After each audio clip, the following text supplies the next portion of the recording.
The average millionaire goes bankrupt 3.5 times before making it to the top. That's a powerful statement because it's clear evidence that almost no one makes it on the first try. It's absolutely normal to try, fail, try again, and fail. What matters at the end of the day is extracting the lessons after each failure to be able to avoid previous mistakes. Sometimes people make it the second time and sometimes it takes 10 failures to do that. Sometimes you get really lucky and your idea hits right where it should, such as on Facebook, Snapchat, or Airbnb. If you ask the founders of any of these apps, none of them will tell you that they expected such success. The problem with success is that, when you start succeeding, you will attract a lot of attention, and people will suddenly want to work with you and be your friend, which will create a snowball effect that will eventually lead to more success. That's why successful people usually get low mortgage rates, and better deals even though they don't really need them. However, the absolute opposite is also true. When you have nothing, it seems impossible to start building wealth. Imagine having literally $0 in your bank account. What would you do? If you are watching this video, you probably have some money. But still, let's try to find out how to start building wealth if you have no money left. What exactly can you do if you are sitting in an empty bank account? Do you really stand a chance to get out of that dark financial position? We will answer all of these questions and many more. Hello viewers. Steven here and I welcome you to this channel where we talk about investing, business, and finance. If you are new here, welcome, and why not hit that subscribe button and join our community, and as always guys, give this video a thumbs up, for that YouTube algorithm. Now, let's get into it. If you just went through bankruptcy or you are just starting your financial journey, forget about the long-term investments that we usually talk about here on the channel. Yes, of course investing even $5 a day will make a huge difference in the long run, however, that's not your priority yet. Focusing on how you will be making millions of $30 years from now while you are barely surviving is a waste of time. Of course, you should always keep a long-term vision in your mind, however what matters at the end of the day is the foreseeable future. What you can accomplish in the next 6 to 12 months. Long-term investments only make sense when you have extra money, where you already have a stable stream of income, then only you can focus on building a long-term portfolio. In that case, even a few $100s a month over the long term will actually make a real difference. But people usually come up with an excuse that you need money to make money. That's absolutely true. It's way easier to make money when you already have money. It could be any form of investment from purchasing a functioning business to real estate to stocks. But that doesn't mean that you can't be making money trading your time. If you don't have many skills, it's really difficult to get a decent income, and that's where the challenge starts. At this stage, you should only focus on developing high-income skills. Focus only on one skill, on a skill that's both in demand and has some barriers to entry.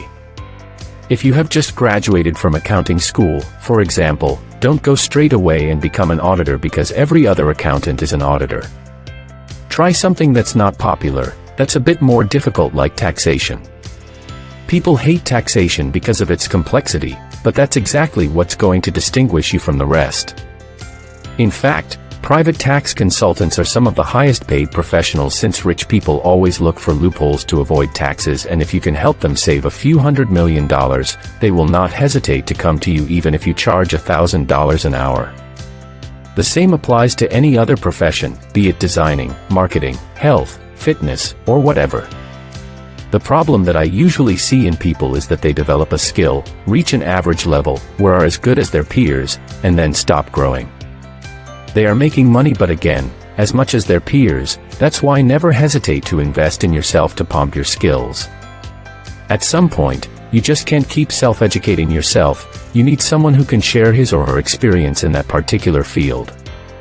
When I got into the stock market, the world of investing was something entirely new to me. Of course, I thought that I can self-educate myself, but then I found out that a single course from an experienced professional is far more valuable than any endless hours trying to figure it out on my own.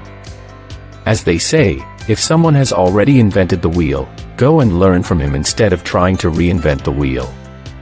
Sometimes all it takes is one conversation with the right person to figure everything out. That's what makes networking events so important. Go to conferences, meet new people, and talk to them. People actually enjoy sharing their knowledge. It gives them a sense of fulfillment, as long as you are humble and polite. But at the end of the day, what matters the most is your discipline. Nothing beats discipline.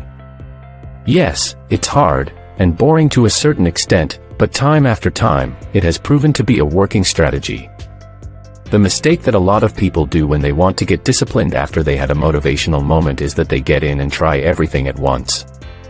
It's great when you are so motivated, but I have seen that fail every single time because at the end of the day, you will get exhausted and a few days down the road, you are back to where you started.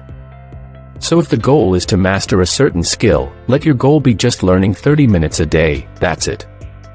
What matters here is that, don't skip a single day. Once you incorporate that into your lifestyle, make it to an hour, and so on and so forth. Let the strategy be simple and clear: make money, save money and invest money.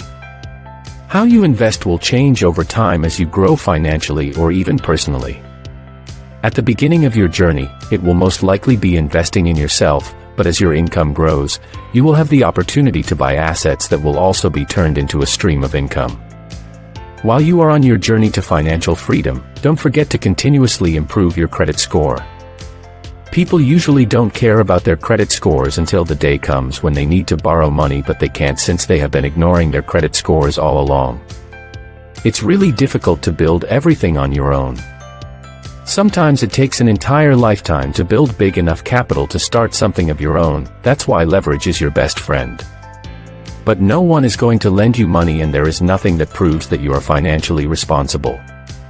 It doesn't matter how good you are with money.